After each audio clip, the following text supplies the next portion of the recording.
it into the world of the rich and famous. A life of relaxation and luxury lay before me as I practiced over-the-shoulder requests for tasks to be completed. As I went off to my health club, Mr. Muscle and I would be strangers from now on. Anyone who wants to know what it is like to have staff might want to see a play entitled The Servant. It tells of the power struggle between an obsequious but manipulative domestic and a weak, insecure master. I will not be among the audience. The whole thing is a little too painfully close to home.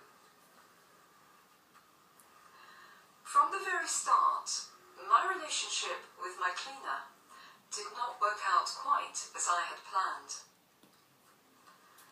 My first applicant, who was a very stern Polish woman in her late 50s, interviewed me rather than the other way around.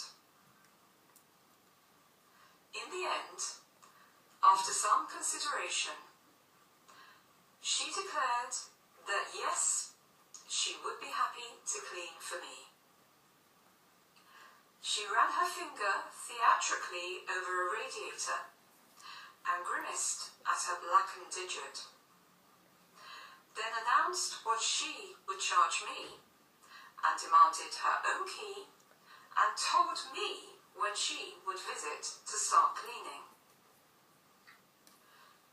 Gradually, it dawned on me that Mrs. K, as I shall call her, was not a cleaner, but a cleaning lady.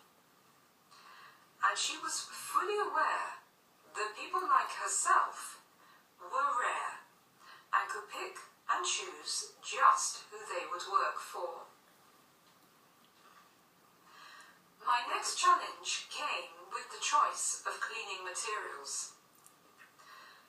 Mrs. K looked snootily into my cupboard and dictated to me the particular products that she required me to purchase for her. Perhaps I am too humble to employ staff, for I just cannot give orders, and if I could, then perhaps my cleaning lady would have accepted her role accordingly. I did try to leave her notes that were neatly handwritten, suggesting some little tasks that I would be very grateful for her to undertake should she have enough time.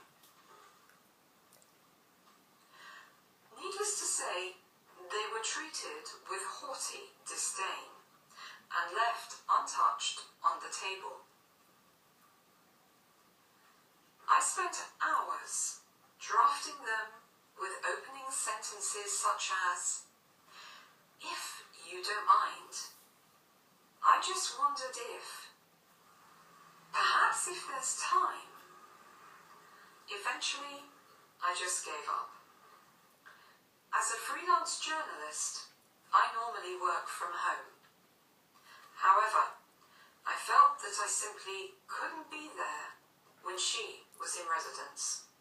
So I took to sitting on a park bench, feeding pigeons, and watching the clock until I could go back home. Rainy days were the worst. 3 hours spent in a Starbucks coffee shop, doodling on old newspapers and magazines.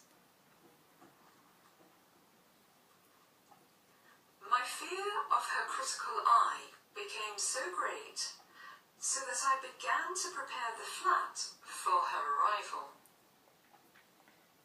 Too much everyday dirt and blokish mess, and I worried about what she would think of me. So, I would empty the bin, do the washing up, and wipe around the bathroom, ready for her arrival.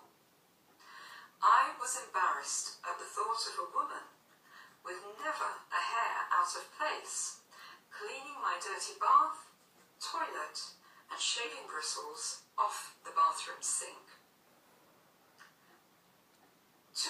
hours before her arrival, I would be washing, vacuuming, polishing, but then I would panic. Things looked too spick and span, as if I was questioning her cleaning abilities.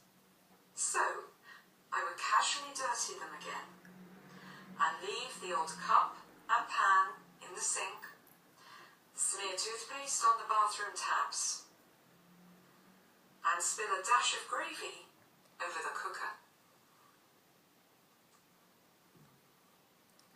My falling behaviour would deteriorate to such an extent that her favourite radio station would be playing gently in the background when she arrived.